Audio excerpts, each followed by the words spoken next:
tarde a todos. Vamos aguardar só um instantinho o pessoal ir entrando na live. Daqui a 4 minutinhos a gente começa. Deus te boa tarde a todos. Vamos aguardar só um instantinho o pessoal ir entrando na live. Daqui a 4 minutinhos a gente começa. Realmente eu te ofereço.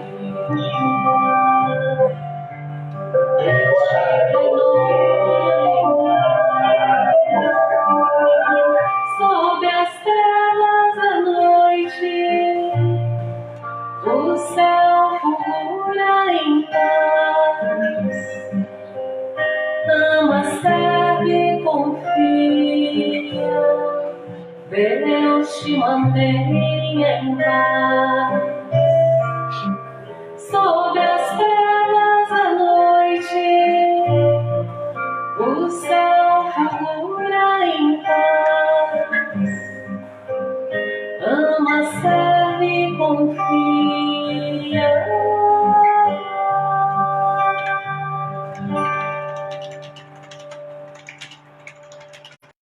Deus te mantém em paz. Em paz.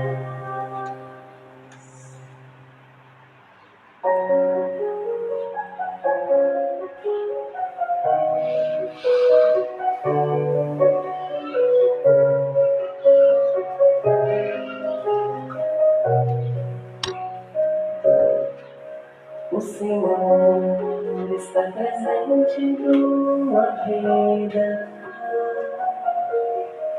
Ele quer te revestir de esperança,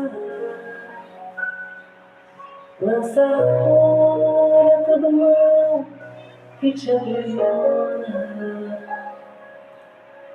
e das trevas libertar teus pensamentos. O Senhor é piedoso e compassivo,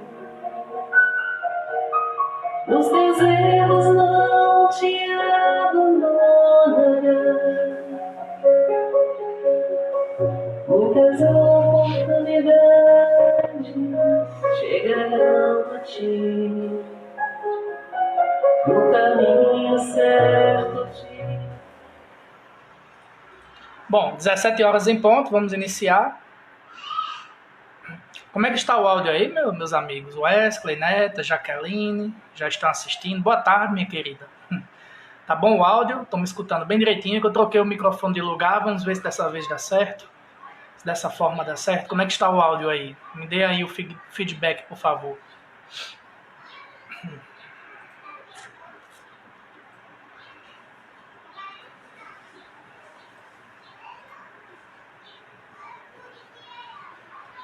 Testando o áudio, como é que está? Estão me ouvindo bem?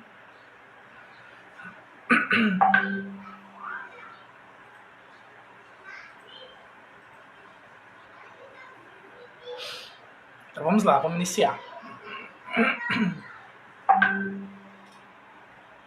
Estamos hoje aqui, mais uma vez, para o nosso estudo do livro O Céu e o Inferno, de Allan Kardec, o quarto livro da codificação, o quarto livro que ele escreveu para nos trazer o Espiritismo. Foram 5 livros, após ele veio o livro A Gênese, e ele encerrou a codificação.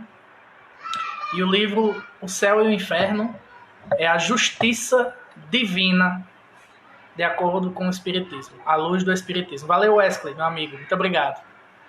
Ué, meu amigo, Gaguinha aí, show o áudio, valeu, meu amigo, que bom que você está aqui. Então vamos lá. Gente, não é palestra, vou dizer mais uma vez, não é palestra, é estudo. E ninguém estuda só conversando, feito um doido, né? Então eu preciso demais que vocês interajam comigo. Vamos comentar, a participação é livre, não se acanhe. Se tiver alguma dúvida sobre o que eu estou falando aqui, pode perguntar que eu respondo. Se quiser complementar o que eu falei, pode falar. Se quiser dar uma outra interpretação, pode publicar aí o comentário, que a gente vai lendo aqui. Então, é um estudo semanal. Hoje é a nossa segunda aula, nosso segundo estudo, capítulo 2 do livro O Céu e o Inferno. E é um capítulo que retrata bem o momento atual que nós estamos vivendo assim, porque tem muita, mas muita gente com medo da morte agora, apreensivo diante da Covid-19. Né? A apreensão diante da morte sempre ocorreu, mas agora está em grau superlativo. Né? Então são 10 itens, eu acredito que vai durar uns 45 minutos. Como é um estudo, vai ser muita leitura, talvez seja um pouquinho monótono, chato, mas para a gente estudar, a gente tem que se esforçar, tem que prestar atenção. Então vamos lá. Semana que vem, segunda-feira, se Deus quiser, estaremos aqui de novo. E provavelmente será pelo Instagram. Estou estudando a gente migrar essa live, tirar do Facebook, levar para o Instagram, mas ainda é um projeto. Durante essa semana eu vou estudar, se não der certo a gente continua por aqui. Então vamos lá. Gente, o livro O Céu e o Inferno, capítulo 2, da apreensão diante da morte. Semana passada nós estudamos o capítulo 1, o futuro e o nada. Foi muito bom aqui o estudo. E hoje vamos estudar da apreensão diante da morte. Obrigado, minha querida neta. Como sempre, você dá um show. O show é todo nosso. Todos nós, né? Então, antes de iniciarmos, eu trouxe aqui uma questão do Livro dos Espíritos para a gente refletir, para a gente introduzir o nosso estudo. Questão 941. Quando Kardec, na parte 4ª do Livro dos Espíritos, das esperanças e consolações, das penas e gozos terrestres, ele pergunta aos espíritos sobre o temor da morte. E a questão é: para muitas pessoas, o temor da morte é uma causa de perplexidade. De onde lhes vem esse temor? Dado que tem diante de si o futuro ilimitado. Então, Kardec pergunta, mesmo as pessoas conhecendo, sabendo que existe vida após a morte, por que elas ainda temem a morte? E os espíritos começam a responder. É um erro nutrirem semelhante temor, mas, se procuram persuadi-las, quando crianças, de que há um inferno e um paraíso, e que mais certo é irem para o inferno, visto que também lhes disseram que o que está na natureza constitui pecado mortal para a alma. Sucede então que, todas tornadas adultas, essas pessoas, se algum juízo têm, não podem admitir tal coisa e se fazem ateias ou materialistas. São assim levadas a crer que, além da vida presente, nada mais há. Quanto aos que persistiram nas suas crenças da infância, esses temem aquele fogo eterno que os queimará sem os consumir. Então essa belíssima resposta dos espíritos é a primeira parte. A segunda parte dessa resposta eu vou deixar para o final. Mas aqui a gente já começa a perceber que a educação religiosa dominante é responsável pela potencialização deste temor. Essa é a minha interpretação. Quem estiver interpretando de outra forma. Então, o que é que a criança, quando é tirada da mãe, já começa a escutar, como diz Haroldo Dutra: você vai morrer, você vai morrer, você vai morrer, e cresce, torna-se um adulto escutando isso todos os dias: você vai morrer. Por que a pessoa não vai criar esse medo da morte? Por que a pessoa não vai criar esse temor, se passa a vida inteira escutando que vai morrer? Né?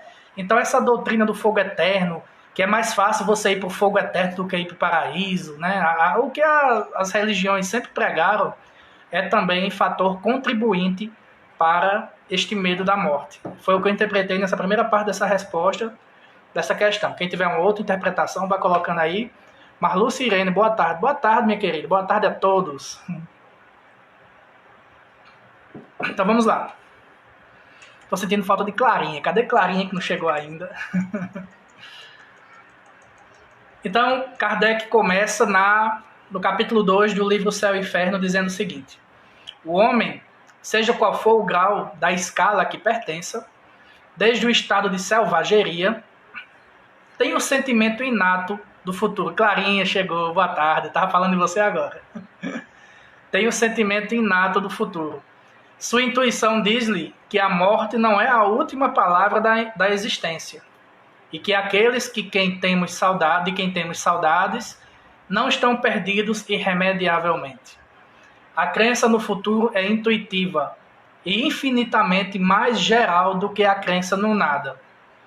Como explicar, então, que, entre aqueles que creem na imortalidade da alma, se encontre ainda tanto apego às coisas da terra e uma apreensão tão grande da morte? Então, meus irmãos, questão 621 do Livro dos Espíritos, quando Kardec pergunta: onde estão gravadas as leis divinas? E a resposta é que todo espírita sabe de qual? Na consciência. Se as leis de Deus estão gravadas em nossa consciência, existe uma das leis morais que Kardec trabalha nas leis morais do Livro dos Espíritos, chamada lei de conservação. Existe a lei de destruição, de transformação, né? Mas, concomitantemente a esta lei, existe também a lei de conservação que nós temos, o instinto de sobrevivência. Então, Kardec começa a dizer aqui que muito desse temor da morte, deste medo da morte, vem desta lei de conservação que está gravada em nós. Então, é natural que a gente tente sobreviver a qualquer custo. É natural, é vontade de Deus que a gente tente se manter vivo o maior tempo possível aqui na Terra. Lei de conservação. E a lei de conservação é muito mais do que isso, mas eu estou trazendo para este contexto. Então, neste primeiro parágrafo aqui, Kardec está falando desta intuição. A crença no futuro é intuitiva e infinitamente mais geral do que a crença do nada, né? Desde o estado de selvageria tem um sentimento inato do futuro. Sua intuição diz-lhe que a morte não é a última palavra da existência. Então, essa intuição na vida futura também é lei de Deus gravada em nós. E da mesma forma a gente tenta sobreviver através da lei de conservação. E eu trouxe aqui mais uma questão do Livro dos Espíritos para a gente ilustrar esta reflexão. Questão 730 do Livro dos Espíritos. Kardec pergunta: uma vez que a morte nos faz passar a uma vida melhor, olha só o Kardec está perguntando aqui os Espíritos, é uma vida melhor, né? Tem até aquele ditado, partir dessa para outra melhor, né? Uma vez que a morte nos faz passar a uma vida melhor, nos livra dos males desta, sendo, pois, mais de desejar do que de temer, porque lhe tem o homem instintivamente, lei de conservação, tal horror, que ela lhe é motivo de apreensão. E os Espíritos respondem: já dissemos que o homem deve procurar prolongar a vida para cumprir sua tarefa. Tal o motivo porque Deus lhe deu o instinto de conservação. Instinto que o sustenta nas provas. Eu acabei de falar, né? A não ser assim, ele muito frequentemente se entregaria ao desânimo. A voz íntima que o induz a repelir a morte lhe diz que ainda pode realizar alguma coisa pelo seu progresso. A ameaça de um perigo constitui uma pequena falha técnica aqui. Vamos lá, continuando. Cadê? A não ser assim, ele muito frequentemente se entregaria ao desânimo. A voz íntima que o induz a repelir a morte lhe diz que ainda pode realizar alguma coisa pelo seu progresso. A ameaça de um perigo constitui aviso para que se aproveite da dilação que Deus lhe concede. Mas, ingrato, o homem rende graças mais vezes à sua estrela do que ao seu Criador. Ou seja, a pessoa que escapa da morte por um triz agradece a sorte. Meu Deus, eu tive muita sorte de não ter morrido hoje. Não agradece a Deus. Meu Deus, muito obrigado por ter me livrado da morte hoje. Eu tive muito perto de partir dessa.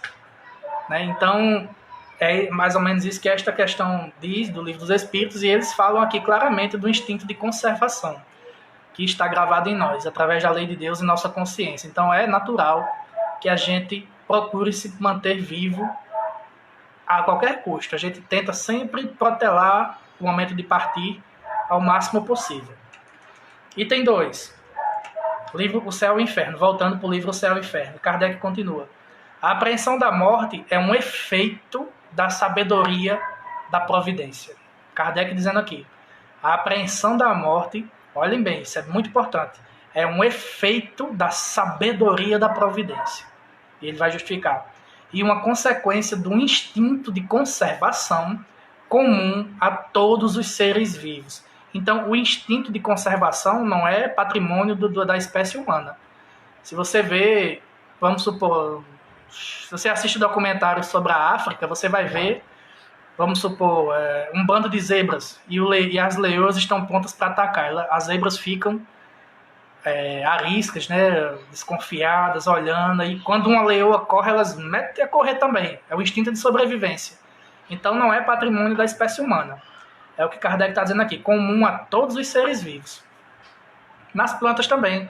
Se a gente coloca uma planta num quarto escuro e deixa um filetezinho de luz entrando, a planta, pelo instinto de sobrevivência, ela precisa do sol para sobreviver, né, o reino vegetal, pelo instinto de sobrevivência, ela vai procurar crescer em direção a este filete de luz. Então, o instinto de sobrevivência é comum a todos os seres vivos. Ela é necessária enquanto o homem não estiver suficientemente esclarecido sobre as condições da vida futura, como contrapeso ao impulso que, sem esse freio, o levaria a deixar prematuramente a vida terrestre e a negligenciar o trabalho aqui embaixo que deve servir para seu próprio avanço. Ou seja, se não fosse o instinto de conservação, a gente ia banalizar a morte, né? É por isso que, nos povos primitivos, o futuro é apenas uma vaga intuição. Mais tarde, uma simples esperança. Mais tarde, enfim, uma certeza. Mais ainda, contrabalançada por um secreto apego à vida corpórea. Ou seja, o que Kardec disse aqui, segundo eu interpretei estudando esse capítulo. Quanto mais evoluído é o espírito, menor é este instinto de conservação. Né? Se vocês concordam, se vocês não concordam, vão comentando aí para a gente debater. Vamos estudar juntos, não é palestra. Então, quanto mais evoluído é o espírito, menor é este instinto de conservação. Se não fosse esse efeito da sabedoria da providência, como Kardec falou, a morte seria banalizada e, consequentemente, isso prejudicaria o progresso das almas encarnadas. Ou seja, o cara chegava aqui hoje e dizia: rapaz, saber de uma coisa, hoje eu estou com a vontade de morrer. Eu vou morrer, valeu, tchau, vou ali morrer. Seria assim, se não fosse o instinto de conservação, a lei de conservação gravada em nós. É basicamente isso que Kardec fala aqui. Eu vou tomar mais um golinho d'água e vão para deixar vocês comentar. Eu estou falando muito só. Quem quiser ir acompanhando, só é baixar a Kardecpédia aí no celular. Tem o livro O Céu e o Inferno, capítulo 2, vocês vão lendo junto comigo, tá bom? Renilda, Jaqueline, Renilda está assistindo, Dedé, meu amigo Dedé de Arnaldo está assistindo também, muito obrigado. Então vamos lá, item 3. São 10 itens, já estamos no 3. À medida que o homem compreende melhor a vida futura, a apreensão da morte diminui. Aquilo que eu acabei de falar, né? Quanto mais evoluído é o espírito intelectualmente, menos medo ele vai ter da morte. Mas, ao mesmo tempo, compreendendo melhor sua missão na Terra, ele aguarda seu fim com mais calma, resignação e sem temor. A certeza da vida futura dá outro curso às suas ideias, outro objetivo a seus trabalhos. Antes de ter essa certeza, ele trabalha apenas para a vida atual. Com tal certeza, ele trabalha tendo em vista o futuro sem negligenciar o presente, porque sabe que seu futuro depende da direção melhor ou pior que der ao presente. Né? Então, o que eu interpretei é o seguinte, esse parágrafozinho do começo do item 3. A incerteza na vida futura nos deixa mais apegados à matéria, e a morte causa mais pavor. E isso a gente... Desculpa, bati aqui no pedestal. Isso a gente viu no estudo da aula passada, né? No capítulo 1, o futuro e o nada. Que quanto menos certeza, fé na vida após a morte, na vida futura, mais materialista a pessoa se torna. Ela vai viver num mundo mergulhado no egoísmo, no orgulho, no salve-se quem puder, no cada um por si. Eu vou cuidar de mim, dos meus e o resto que se exploda. Então, esse é o pensamento materialista, que a incerteza na vida futura nos traz. E Kardec continua. A certeza de reencontrar os amigos depois da morte, de continuar as relações que teve na Terra, de não perder o fruto de nenhum trabalho, de crescer incessantemente em inteligência e perfeição, dá-lhe a paciência de esperar e a coragem de suportar as fadigas momentâneas da vida terrestre. A solidariedade que ele vê se estabelecer entre os mortos e os vivos faz-lhe compreender aquela que deve existir entre os vivos. A fraternidade tem, assim, sua razão de ser e a caridade um objetivo no presente e no futuro. Então, meus irmãos, a certeza na vida após a morte dá sentido à vida corporal. Faz a gente viver num mundo onde há sentido. Meu amor, por favor, fala só um pouquinho mais baixo. A certeza na vida após a morte nos dá essa certeza, nos dá esse consolo. A gente encontra sentido para viver. Não perder o fruto de nenhum trabalho. Uma frasezinha que Kardec colocou aqui nesse parágrafo, que eu achei sensacional. Ou seja, de que valeria você aprender novas coisas, estudar novas coisas, estudar, aprender, evoluir, fazer um curso superior, fazer um curso técnico, desenvolver uma habilidade. De que valeria isso se após o túmulo tudo se acabaria? Não faria sentido, né? É o que Kardec chama aqui de não perder o fruto de nenhum trabalho. Isso nos dá a certeza da vida futura, nos dá o consolo. Então, achar que tudo se acaba após a morte do corpo nos torna egoístas e materialistas. Foi o que a gente tanto falou na aula passada e Kardec volta a repetir aqui nesse parágrafozinho. Então, no item 4, Kardec continua. Vamos falando, pessoal, vamos comentando. Eu estou falando sozinho, vamos estudar juntos. É um estudo, não é palestra. Item 4. Para se libertar das apreensões diante da morte, é preciso encarar esta última de seu verdadeiro ponto de vista. Silêncio. De seu verdadeiro ponto de vista. Ou seja, ter penetrado pelo pensamento no mundo espiritual e ter feito deste uma ideia tão exata quanto possível, o que denota no espírito encarnado um certo desenvolvimento, uma certa aptidão a se desprender da matéria. Naqueles que não estão suficientemente avançados, a vida material... Meninada tá com tudo aqui. A vida material ainda leva a melhor sobre a vida espiritual. Ou seja, que certeza é essa que a gente tem da vida após a morte, nós espíritas? Por que nós baseamos nossa fé toda nessa crença? Por que a gente tem tanta certeza? Simples. O que foi que Jesus fez após a cruz? Nos deu a maior prova da existência da vida eterna, da vida após a morte, quando ele reapareceu em corpo espiritual. Afinal de contas, para nós espíritas não houve ressurreição do corpo que morreu, e sim ele reapareceu usando o seu perispírito, seu corpo espiritual. Então essa é a prova de que a vida não está no corpo, a vida está no espírito. Quem morre é o corpo, e nós vamos sobreviver. Outra grande prova que eu considero é a obra de Chico Xavier. Porque, gente, não é possível que um homem semi-analfabeto, que estudou até a 4ª série, soubesse escrever todos os poemas, pastichar todos aqueles autores do livro Parnaso de Além Túmulo. E lá tem poemas inéditos de autores que já haviam desencarnado, com a perfeição da linguagem, da fonética, do estilo de cada um. Como é que pode um homem que estudou até a 4ª série, em tão pouco tempo, pastichar, imitar tantos autores diferentes em uma única obra? Esta é uma das maiores provas de que o espírito sobrevive à morte do corpo. A obra de Chico Xavier, mais especificamente uma que eu admiro muito, que é o livro Parnaso de Além Túmulo. E existe uma palestra de Tato Savi, quem quiser procurar no YouTube, Tato Savi, ele falando sobre Chico Xavier, ele vai falar muito sobre o livro Parnaso e sobre a certeza que ele nos dá da vida após a morte. Porque é sensacional, é incrível aquele livro. É deslumbrante. Então é a partir de fatos como estes que nós espíritas temos essa certeza. Dentre eles, a maior prova de todas, que foi o reaparecimento do Cristo para nós. O seu reaparecimento em corpo espiritual. Ali ele veio nos dar a última e mais preciosa grande lição. Tudo que ele diz, todo o evangelho que ele nos trouxe só faz sentido se você acreditar que você continua após a morte do corpo. Que nosso espírito é imortal. E esse é um dos princípios da doutrina espírita, a imortalidade da alma.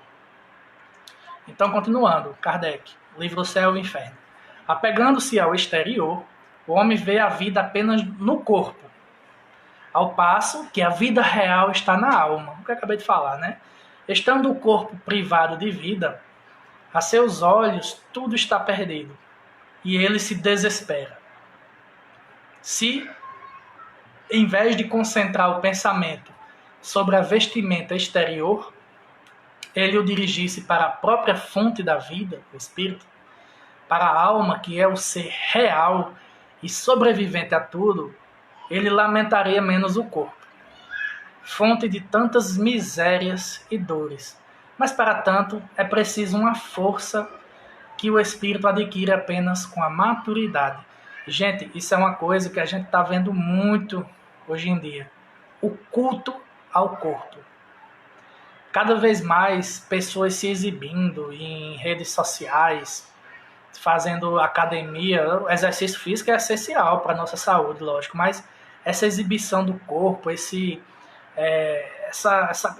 culto ao corpo tá exagerado, tá demais. É como se a pessoa quisesse preservar o seu corpo para sempre.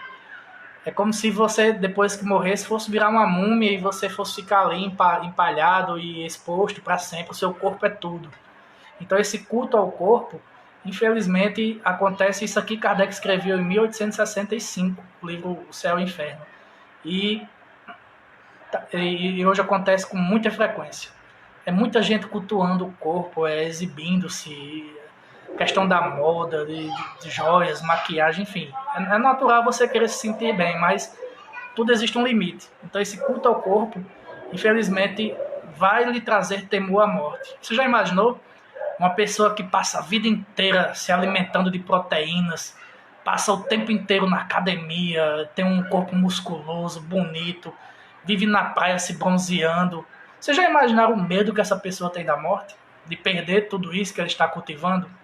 E muitas vezes essas pessoas se esquecem de cultivar a verdadeira fonte da vida, que é o espírito. As pessoas se esquecem de olhar mais para o lado espiritual da vida, de estudar a transcendência, de procurar saber, de fortalecer sua fé no que vem após a morte do corpo. Não, ficam cultuando o corpo que um dia vai ser entregue aos vermes, como diz Kardec, para os vermes roerem, né? Então, infelizmente, quem estiver assistindo aí, vamos comentar. Não me deixem falando sozinho, não. Ninguém comentou nada hoje ainda, só dando boa tarde. Vamos lá, gente, vamos estudar junto. O que é que vocês acham sobre o culto ao corpo? Realmente acontece? Vocês concordam com o que eu falei? Vamos lá, vamos interagir. Então, Kardec continua. A apreensão diante da morte deve-se, então, à insuficiência das noções sobre a vida futura. Mas ela denota a necessidade de viver. E o temor de que a destruição do corpo seja o fim de tudo, ela é assim provocada pelo secreto desejo da sobrevivência da alma, ainda velada pela incerteza. A apreensão diminui à medida que a certeza se forma. Desaparece quando a certeza é completa. Eis o lado providencial da questão. Era sábio não ofuscar o homem cuja razão ainda não era bastante forte para suportar a perspectiva demasiado positiva e demasiado sedutora de um futuro que o teria feito negligenciar o presente necessário a seu avanço moral e intelectual. Então, meus irmãos, meus queridos, é chegado o momento da gente cultivar a certeza na vida futura. Não dá mais para a gente ficar nesse pensamento de que a morte é o fim de tudo, de que após a morte do corpo vai existir um grande nada, né? Felizmente, não temos mais tempo, já estamos em transição. O progresso está nos empurrando para a era do espírito. O progresso está nos empurrando para a gente evoluir nossos pensamentos, sair desses pensamentos jurássicos, dessas coisas de idade média, desses pensamentos infantis que a gente ainda cultiva no século XXI. Vamos estudar, vamos abrir nossas mentes. Ah, mas é porque eu sou burro. Não, cada um tem uma luz imensa dentro de si. Jesus nos diz, vós sois deuses, vós podereis fazer tudo o que eu faço e muito mais. É só se livrar da preguiça, da procrastinação, de empurrar com a barriga, tudo para depois eu leio, depois eu estudo. O momento é agora. Vamos estudar, vamos procurar saber, vamos fortalecer a nossa fé. As pessoas se sentem ainda muito inseguras com a mudança de paradigmas e crenças. É natural. Você não traz isso dessa vida, você traz essas crenças de diversas encarnações anteriores. Você viveu diversas experiências religiosas que sempre colocaram na sua cabeça que a morte era o fim de tudo. E de repente você volta para mais uma vida e vem de novo ser bombardeado por essas falsas crenças de que a vida futura não existe, que a morte é o fim de tudo, que depois que você fechar os olhos não tem mais nada. Infelizmente, chegou o momento de mudar isso. Chegou a hora de você mudar isso. Essa insegurança que você sente com a mudança é natural. A gente, quando vai fazer uma grande mudança na nossa vida, a gente não se sente inseguro. Meu Deus, será que isso vai dar certo? Do mesmo jeito é com as nossas crenças. Então chegou o momento. 5. Chegamos na metade do estudo já. 5h30 deu certinho. Vai ser 1 hora. Então, este estado de coisas é mantido e prolongado por causas puramente humanas, que desaparecerão com o progresso. Ou seja, no momento que o homem evoluir moralmente, espiritualmente, intelectualmente, ele vai perder o medo da morte, porque ele vai se tornar lúcido, vai entender que a morte é apenas uma passagem. Kardec continua. A primeira é o aspecto sobre o qual é apresentada a vida futura. Aspecto que poderia bastar a inteligências pouco avançadas, mas que não consegue satisfazer as exigências da razão dos homens que refletem. Então, eles dizem a si mesmos: se nos apresentam como verdades absolutas princípios contraditos pela lógica e os dados positivos da ciência, é que não são verdades. Daí decorre, para alguns, a incredulidade, para grande parte, uma crença misturada com dúvida. A vida futura é para eles uma ideia vaga, uma probabilidade mais do que uma certeza absoluta. Eles creem nela, gostariam que existisse, e contra sua vontade dizem a si mesmos: se no entanto assim não for, o presente é positivo, ocupemo-nos primeiro com ele, o futuro virá por acréscimo. Então as pessoas fogem da realidade, né? Meu Deus do céu. Pelo simples fato delas representarem uma profunda mudança em seus conceitos, elas tapam o sol com a peneira.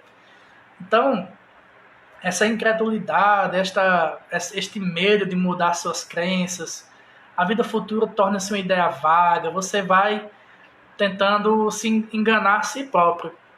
Você fica querendo se enganar a vida inteira. Você vê a morte o tempo todo. Todos os dias, pessoas próximas da sua cidade, do seu bairro, estão desencarnando e você pula isso. Não quero nem saber. Eu vou me concentrar aqui na minha vida, agora no estado presente, porque é mais importante. A morte, você vai empurrando com a barriga. E quando chega o momento de desencarnar, você entra em total desespero. Por quê? Porque você ignorou isso até aquele momento. Entendem? E Kardec continua. E depois dizem a si mesmos ainda, em última análise, o que é a alma? É um ponto, um átomo, uma centelha, uma chama? Muitas pessoas pensam assim, né? Quando a pessoa fala, você sabe o que é o espírito? É aqueles vultos que aparecem nas casas mal assombradas. É uma luz, uma luz que passa, que algumas pessoas veem, né? Ninguém procura entender o que é o espírito, porque somos nós em essência, né? Como ela sente, como vê, como percebe, né, Kardec? A alma não é para eles uma realidade efetiva, é uma abstração. Os seres que lhes são caros, reduzidos ao estado de átomos em seu pensamento, estão, por assim dizer, perdidos para eles, e não têm mais a seus olhos as qualidades que os faziam amá-los. Não compreendem nem o amor de uma centelha, nem aquele que se pode ter por ela, e eles mesmos ficam mediocremente satisfeitos de ser transformados em mônadas. Mônada, eu fui pesquisar no Google, é uma centelhazinha, uma luz indivisível, única, bem simples. Daí o retorno ao positivismo da vida terrestre, que tem algo de mais substancial. O número daqueles que são dominados por este pensamento é considerável. Infelizmente, ele dizia isso no século XIX, agora 200 anos depois, 160 anos depois, século XXI, aí é que o mundo está perdido no materialismo. Aí é que as pessoas cultuam mais o corpo. Aí é que as pessoas estão com mais medo de morrer. Justo agora, no momento da transição, no momento que as pessoas deviam abrir sua mente, deviam procurar a transcendência, procurar o estudo da alma, procurar saber se existe algo mais. Então a fuga do conhecimento promove esse efeito, né? O Espiritismo está aí há 160 anos mostrando a verdade de forma gratuita e as pessoas fogem disso pelo simples fato de mudar tudo que acreditam. Mas quem conhece o Espiritismo, quem desperta para a doutrina, percebe o tamanho da lógica, do consolo e da grandiosidade que há nessa doutrina que a gente precisa estudar. Vejam só, nós estamos no capítulo 2 de um dos livros e quantas coisas a gente já aprendeu segunda e hoje, não é isso? Então, ao invés de estudar o espírito e as suas propriedades, prefere acreditar que após a morte nos transformamos em uma centelha divina, minúscula e sem sentimentos. Muita gente acredita nisso. Muita gente ignora que após a morte nosso espírito conserva as qualidades e os defeitos que adquiriu durante a vida e que já trazia de outras vidas. Conservam a individualidade, conservam os sentimentos. A única coisa que acontece é que perdem essa veste pesada, mas a essência continua a mesma. Então, uma pessoa que é inteligente aqui na vida carnal, na vida corpórea, quando desencarna, continua um espírito inteligente. A pessoa que é ignorante aqui na vida corpórea, quando desencarna, continua ignorante lá. A pessoa que é amorosa, fraterna, sensata, bondosa aqui na vida carnal, quando desencarna, continua sensata, bondosa, amorosa. Então não há perca do que você conseguiu. O patrimônio intelectual você não perde, você conserva para sempre. O que você adquiriu através de seus esforços, você vai continuar com eles para sempre. Item 6. Outra razão... Eu bati aqui demais aqui no teclado. Cadê? Outra razão que prende as coisas da terra, mesmo aqueles que creem mais firmemente na vida futura, deve-se à impressão que conservam do ensino que lhes é dado sobre isso desde a infância. Como a gente falou na outra aula, a maioria das religiões acredita na vida após a morte. Muitos não acreditam, os materialistas, e é isso que o Espiritismo vem combater, o materialismo, né? Mas outras religiões, a gente não veio, o Espiritismo não veio combater outras religiões, não. A gente não veio desdizer ninguém. A gente está aqui mostrando a nossa fé, a nossa crença. O que a gente prefere, o que o Espiritismo bate de frente realmente é o materialismo. Nós somos o antídoto ao materialismo. Mas a maioria das religiões tem essa crença na vida futura. Mas, mesmo com essa crença, devido a ter sido passada de uma forma não tão correta, não tão certa, ainda continuam com esse medo da hora de partir. Continuam com esse temor, com essa apreensão.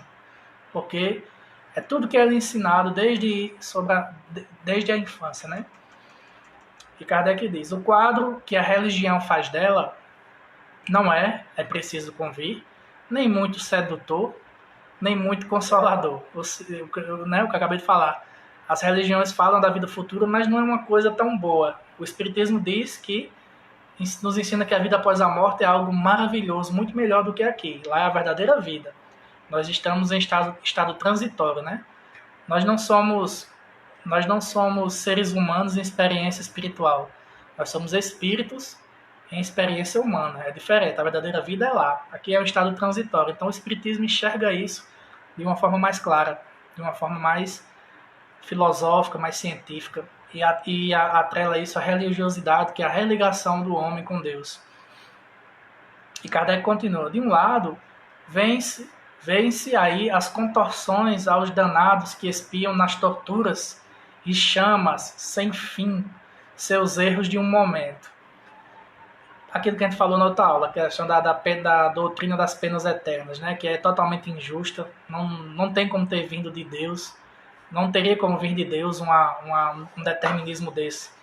Por uma vida de erros, você passar toda a eternidade queimando no fogo do inferno sem ser consumido, né? É injusto, é um absurdo. Para quem os séculos sucedem aos séculos sem esperança de abrandamento e nem compaixão. E, o que é mais impiedoso ainda, para quem o arrependimento é sem eficácia. Ou seja, na doutrina da pena eterna, mesmo que você esteja lá no inferno queimando, se você se arrepender, não adianta, você vai continuar queimando, né? De outro, as almas lânguidas e débeis do purgatório, aguardando da boa vontade dos vivos que rezarão ou mandarão rezar por elas, sua libertação, e não dos seus esforços para progredir. Estas duas categorias compõem a imensa população do outro mundo, a imensa maioria da população do outro mundo. Acima, plana a categoria, muito restrita, dos eleitos que gozam durante a eternidade de uma beatitude contemplativa. Essa eterna inutilidade, sem dúvida preferível ao nada, não deixa de ser uma fastidiosa monotonia. Assim se vê nas pinturas que retratam os bem-aventurados, figuras angélicas, mas que respiram antes o tédio do que a verdadeira felicidade. O que Kardec está dizendo aqui? Na Idade Média, as religiões dominavam as massas. Isso foi uma resolução que eu tive ao ler esse parágrafo.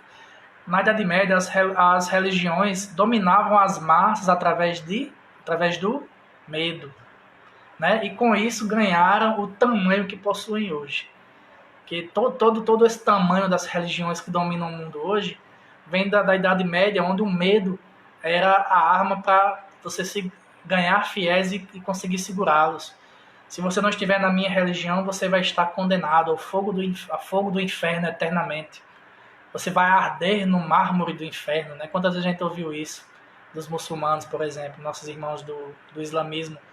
Então, essa crença no fogo eterno, na pena eterna, foi uma forma das religiões dominarem a fé das pessoas e trazê-las para si. Mas só que existe um pequeno paradoxo quanto a essa crença. Se o inferno é terrível, né, segundo a figura que pintam, a suposta angelitude dos que escapam dele é pior ainda, pois denota, na minha opinião, um tédio terrível de uma eterna contemplação do nada. Isso tudo surge da negação da reencarnação, ou seja, se você acredita em paraíso e inferno, o inferno está lá, você vai ficar queimando, se você for uma pessoa má. Mas se você for uma pessoa boa, você vai para o céu, para o paraíso, vai virar um anjinho tocando harpa em cima de uma nuvem para sempre. Gente, eu não sei o que é pior. Qual é das duas crenças, porque se você imaginar, se você for bom, se a recompensa que você vai ter de ser uma pessoa boa aqui na vida, de ir para o céu, é ficar para sempre fazendo nada, seria um tédio terrível, uma condenação semelhante ao inferno. Não sei se vocês concordam. Vamos comentar, gente. Tá virando uma palestra. Eu tô falando sozinho aqui desde o começo. Vocês concordam com o que eu estou dizendo? O que eu estou falando aqui é o que eu analisei, o que eu interpretei. Essas minhas falas após ler o parágrafo é o que eu achei, o que eu interpretei do parágrafo. Vamos debater. E Kardec continua.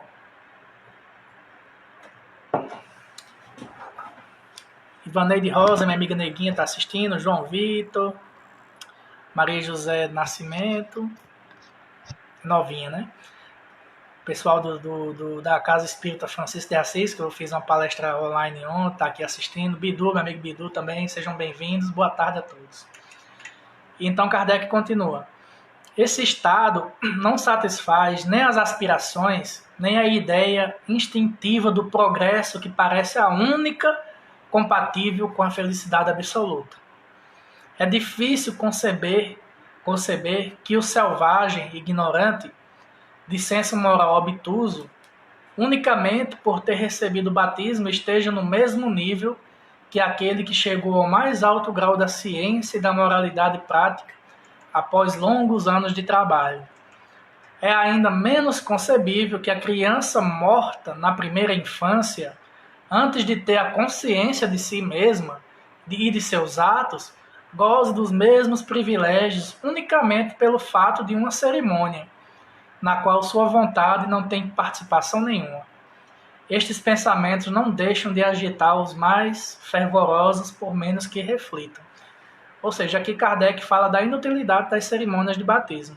E no Espiritismo não existe cerimônias de batismo.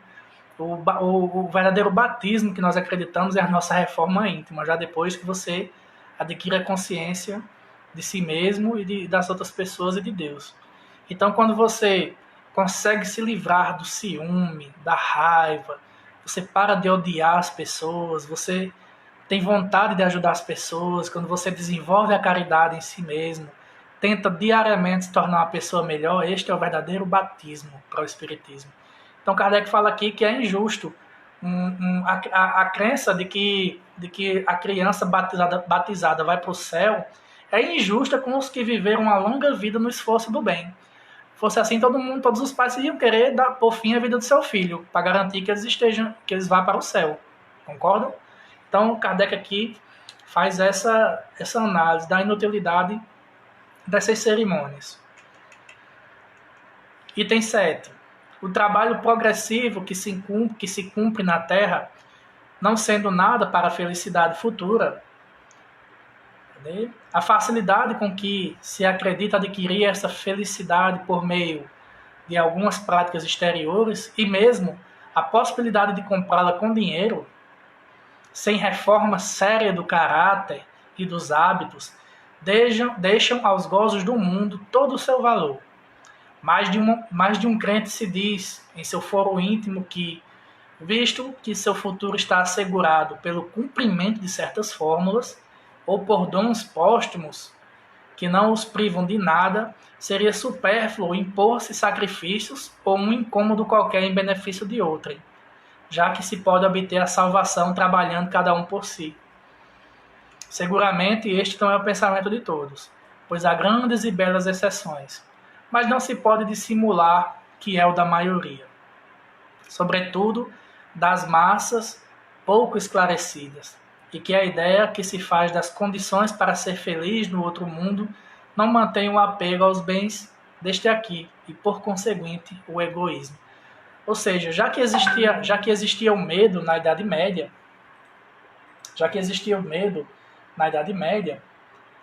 existiam as facilidades para se salvar, né? Venha para a minha religião que você vai ser salvo, porque aqui a gente consegue lhe vender um terreno no céu. Gente, as indulgências foi uma prática muito comum na Idade Média, que até teve que Jesus enviar um dos seus espíritos mais iluminados para vir combater isso, que foi Antônio de Pádua, né? Que combateu a usura, a venda de indulgências, e tornou-se um espírito valoroso na Terra, que inclusive ganhou a santidade, né? Santo Antônio de Pádua. Então, isso aqui é basicamente o que Jesus nos diz, que a gente deve cultivar tesouros no céu, e não tesouros na terra. Porque os tesouros da terra, as traças corroem e a ferrugem consome, né? Como o próprio Cristo nos ensinou.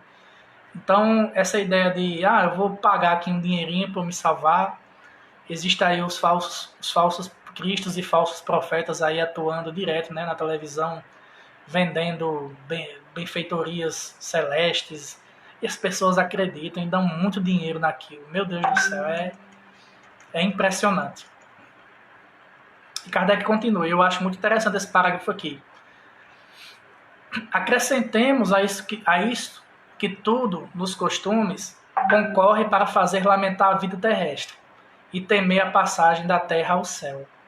A morte é cercada de cerimônias lúgubres que aterrorizam mais do que provocam esperança. Quando se representa a morte, é sempre sob um aspecto repulsivo e nunca como um sono de transição. Todos os seus emblemas lembram a destruição do corpo, mostrando-no hediondo e desencarnado. Nenhum simboliza a alma se desprendendo radiosa de seus vínculos terrestres. A partida para esse mundo mais feliz, é acompanhada apenas pelas lamentações dos sobreviventes, como se acontecesse a maior desgraça aos que se vão. Dizem-lhes um adeus eterno, como se nunca mais devessem revê-los. o que se lamenta por eles. São os gozos da terra, como se eles não devessem encontrar outros maiores. Que desgraça, disse, morrer quando se é jovem, rico, feliz e se tem diante um futuro brilhante. A ideia de uma situação mais feliz mal toca o pensamento, porque não tem raízes nele. Tudo concorre, portanto, para inspirar o pavor da morte, em vez de fazer nascer a esperança. O homem levará, sem dúvida, muito tempo para se desfazer desses preconceitos, mas conseguirá à medida que sua fé se fortalecer, que fizer uma ideia mais justa da vida espiritual. Então, gente, esse parágrafo magnífico aqui de Kardec é uma espécie de crítica à maneira que a gente enxerga a morte, a maneira que a gente vivencia a passagem para o outro lado de alguém que a gente conhece. E realmente, os velórios são umas coisas muito tristes. Aquelas vibrações de dor, de pesar, de sofrimento, vocês nem imaginam o quanto aquilo prejudica o desenlace de quem está indo. Lancem-lhe boas orações. É assim que um espírita se comporta no velório, orando em silêncio, respeitosamente, para que aquela alma se desprenda da maneira mais fácil possível, que sua passagem seja serena, seja em paz. Qual é o símbolo da morte que a gente vê tanto hoje nas gravuras? É um ser com um capuz, né, que você sequer vê o rosto e segurando uma foice. É uma coisa terrível. Essa tristeza no velório, essa mania que a gente tem de dizer descanse em paz. O Espírito não diz descanse em paz. O Espírito diz faça uma boa passagem e continue o seu trabalho em favor de sua evolução. Continue no mundo espiritual até que você um dia tenha uma nova oportunidade de regressar. Continue no seu trabalho. Estamos aqui torcendo por você. Continue na sua luta de melhorar-se. Não existe isso de descanso em paz. Quem vai descansar em paz é o corpo que morreu, o corpo físico. Mas o espírito que vai continuar, ele merece todos os nossos votos e todas as nossas orações para que eles continuem a sua jornada de uma forma que esteja em paz, né? Porque as pessoas não entendem que o desencarnante, a pessoa que está morrendo, está se libertando de um peso. E tem até uma historinha, não lembro qual foi a palestra que eu assisti, mas numa sessão mediúnica, uma pessoa que tem um amigo muito querido, evoca ele vem através do médium e pergunta, acho que foi Haroldo que contou essa história, ou foi Rossandro, não me lembro. E a pessoa pergunta, fulano, me diga como é que é a passagem, como é a morte. E o espírito responde, fulano, você nem imagina o quanto é bom morrer. Então eu achei até engraçado isso. É muito simples, é besta, como a gente diz aqui no Nordeste, né? É uma coisa tão fácil, assim. Logicamente, depende muito do grau de evolução de cada um. A maneira que se desenlaça, a maneira que se livra do corpo, né? Quanto mais evoluído, quanto mais lúcido, quanto mais bem a pessoa praticou, mais ela vai se soltar facilmente do corpo. Infelizmente, as outras pessoas que são apegadas à matéria, as que fazem muito culto ao corpo, como a gente falou agora há pouco, elas vão demorar mais um pouquinho, porque o seu espírito não quer se libertar dali. Vocês entendem? A verdadeira vida é a vida espiritual, não é essa aqui. Aqui é um estado transitório. Aqui é uma escola que a gente está matriculado para evoluir, para nos tornarmos pessoas, espíritos cada vez mais evoluídos. Item 9. Nossa, vamos passar de 1 hora hoje. O próximo estudo eu vou dividir em 2. Será o céu, próximo capítulo. Como são 19 itens, a gente vai fazer em 2 segundas-feiras. Metade, porque está ficando 1 hora de estudo e já começa a se tornar cansativo, né? Mas vamos dar uma carreirinha aqui para a gente terminar. Item 9. A crença vulgar coloca, além disso, as almas em regiões dificilmente acessíveis ao pensamento, onde elas se tornam, de algum modo, estranhas aos sobreviventes. A própria igreja põe entre elas e estes últimos uma barreira intransponível.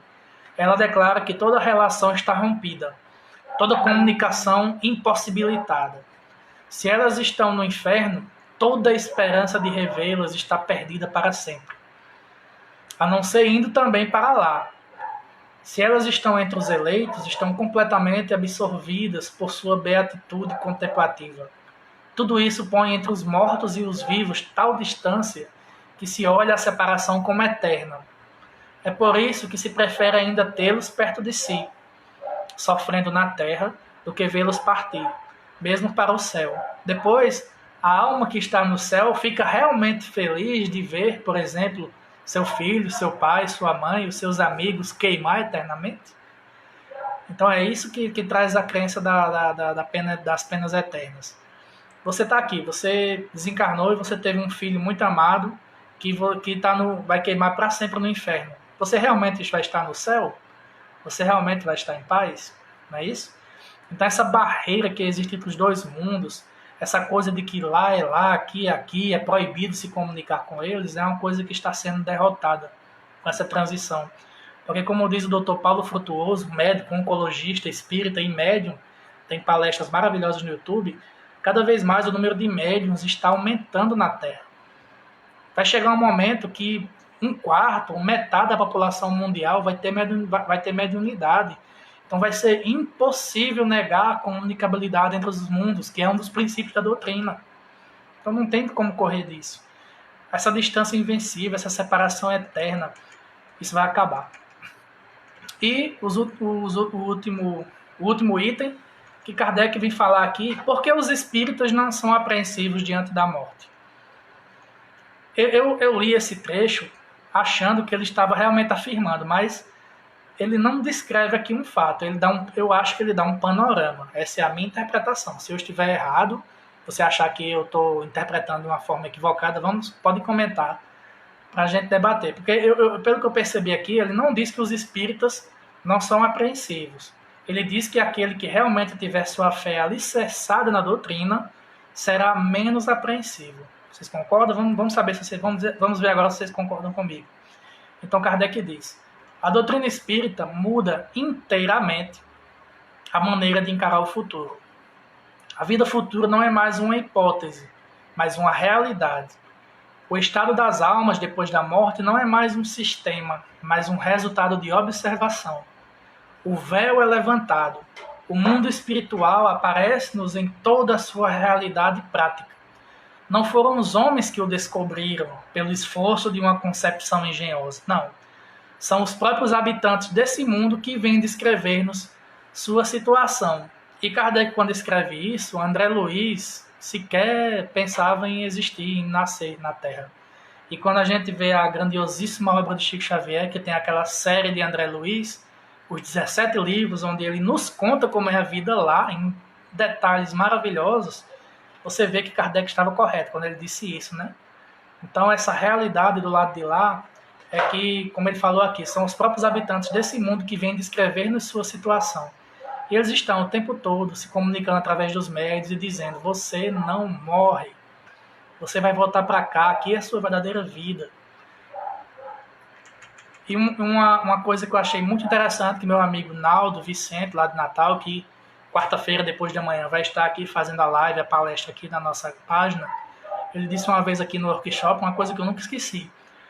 Você já imaginou se uma pessoa é cética a vida inteira, não acredita em nada, e uma semana, vamos supor, uma semana antes de desencarnar, ela começa a ler o livro Nosso Lar ou assiste o filme, por acaso. E vamos supor que essa pessoa tenha tido uma vida desregrada, de vícios, praticando o mal, e ela vai passar um estágio no umbral, né?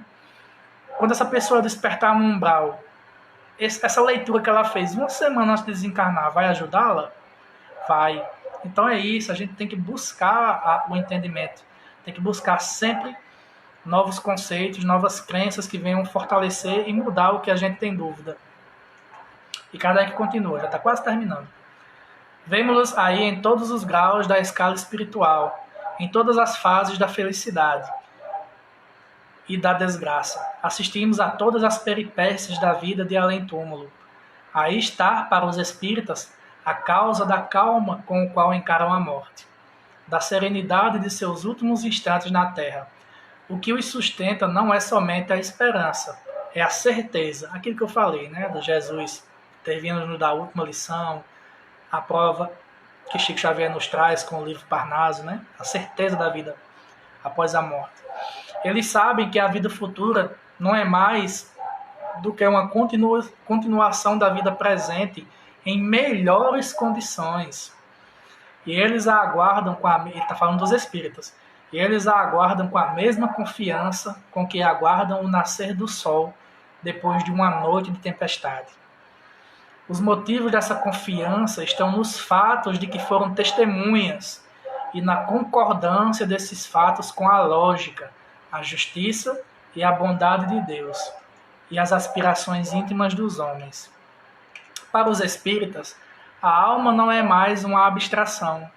Ela tem um corpo etéreo que faz dela um ser definido, que o pensamento abarca e concebe. Já é muito para fixar as ideias sobre sua individualidade, suas aptidões e percepções. A lembrança daqueles que nos são caros repousa sobre algo real.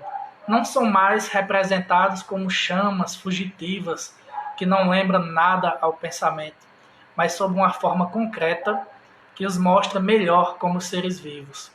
Depois, em vez de ficarem perdidos nas profundezas do espaço, eles estão à nossa volta. O mundo corpóreo e o mundo espiritual estão em relação contínua e assistem-se mutuamente. A dúvida sobre o futuro, não sendo mais permitida, a apreensão da morte não tem mais razão de ser. Vemo-la chegar com sangue frio, como uma libertação, como uma porta para a vida e não como a porta do nada. E assim Kardec encerra esse capítulo maravilhoso. Mas lembram-se que lá no início eu disse que ia deixar para o final o restante da resposta da questão 941. Vamos lá. Os espíritos respondendo a Kardec. Questão 941. O homem carnal, mais preso à vida corpórea do que à vida espiritual, tem, na Terra, penas e gozos materiais. Sua felicidade consiste na satisfação fugaz de todos os seus desejos. Sua alma, constantemente preocupada e angustiada pelas vicissitudes da vida, se conserva numa ansiedade e numa tortura perpétuas. A morte o assusta, porque ele duvida do futuro e porque tem de deixar no mundo todas as suas afeições e esperanças. Já o homem moral, que se colocou acima das necessidades factícias criadas pelas paixões, já neste mundo experimenta gozos que o homem material desconhece. A moderação de seus desejos lhe dá ao espírito calma e serenidade. Ditoso pelo bem que faz, não há para ele decepções, e as contrariedades lhe deslizam por sobre a alma, sem nenhuma impressão dolorosa deixarem. Ou seja, meus queridos, a morte é uma passagem. E para encerrar o nosso estudo de hoje, eu vou trazer aqui um testemunho pessoal. Gente, em outubro do ano passado, eu passei um momento de apreensão terrível. Por quê? Eu, com 32 anos de idade, precisei fazer uma endoscopia digestiva, né? Eu, com uma crise de azia, de gastrite muito grande, e fui verificar no médico. E eu nunca, na minha vida, nessa minha atual existência, eu nunca tinha sido apagado. Eu sempre apago por vontade própria, quando eu vou dormir, que eu quero, né? Mas ser apagado, assim, por uma anestesia geral, eu fiquei com muito medo. Os dias que antecederam essa endoscopia foram terríveis para mim. Eu não dormia, eu ficava com medo. E, meu Deus do céu, o médico vai me apagar. E isso me causou um medo terrível. E quando chegou o dia, eu fui para a clínica, né, em Currais Novos, Dr. Flaubert. Ele trouxe uma injeção desse tamanho, com um líquido amarelo, e me deitou na mesa e colocou o soro no meu braço, e eu fiquei desesperado. E ele começou a conversar comigo. Me diga, Rodrigo, o que é que você está sentindo? E começou a apertar a seringa. E eu, doutor, o que eu tenho sentido ultimamente? Não lembro mais de nada. Eu acho que eu apaguei em menos de 10 segundos. Quando eu acordei, já tinha sido feita a endoscopia, né? Eles colocam um tubo dentro da sua boca que vai até o seu estômago e tiram. Quando terminou, eu já estava na cama lá, despertei. Não lembro de nada. E foi aí que eu me dei conta do quão simples e quão besta é esse procedimento. E depois desse dia eu fiquei pensando, meu Deus, será que esse medo que a gente tem da morte, esse medo de morrer, não será semelhante a esse medo que eu senti de levar a anestesia? E depois que a gente chega do lado de lá, que a gente vai ver como a passagem é uma coisa besta, como é simples o processo de desencarnar. Não precisava ter tido tanto medo. Então foi a mesma coisa que eu senti após essa endoscopia. E eu fiquei vendo o quanto eu tinha sido ingênuo. lógico, era uma coisa que eu não conhecia, mas depois foi que eu percebi que não precisava ter ficado tão apreensivo. Então eu comecei a fazer esse paralelo. Então, quando eu penso na morte, eu me imagino na expectativa que eu tive com essa anestesia. Vai ser a mesma coisa. A gente vai sofrer um pouquinho, vai estar aquele medo de deixar tudo para trás, toda essa existência, tudo que a gente construiu, tudo que a gente aprendeu. Mas quando a gente acordar do lado de lá, vai perceber que lá é a verdadeira vida, que lá é muito melhor do que aqui, que a Terra é uma cópia mal feita de lá. Tudo que existe aqui já existia lá há muito tempo. Lá é a nossa casa, lá é o nosso estado natural. Então, meus irmãos, espero que tenham gostado. Esse foi o nosso estudo de hoje. Uma pena que ninguém tenha interagido comigo, eu falei sozinho. Mas vamos lá. Então, segunda-feira, capítulo 3, o céu. Kardec vai trabalhar o que seria o céu, que a humanidade tanto fala. Não o céu, isso que a gente vê. O céu na sua acepção filosófica e religiosa, né? Então, eu vou dividir em duas aulas o próximo capítulo, porque ele é muito grande. Então, será nas próximas 2 segundas-feiras e até segunda-feira, se Deus quiser, com o capítulo O Céu, capítulo 3 do livro O Céu e o Inferno. E quarta-feira agora, depois de amanhã, temos palestra aqui às 19 horas, às 17 horas, mesmo horário de hoje, com o nosso amigo Naldo Vicente, lá de Natal, nosso querido irmão que já esteve aqui, já nos deu brilhantes ensinamentos, que tem uma oratória sensacional e vai estar aqui conosco quarta-feira. Então, até lá, uma boa noite a todos, que Jesus nos abençoe e que a gente termine o dia de hoje mais esclarecidos, mais instruídos sobre a beleza, a grandiosidade que essa doutrina maravilhosa e consoladora é capaz de nos trazer. Então, tchau, um beijo para todos e até a próxima, se Deus assim nos permitir. Valeu!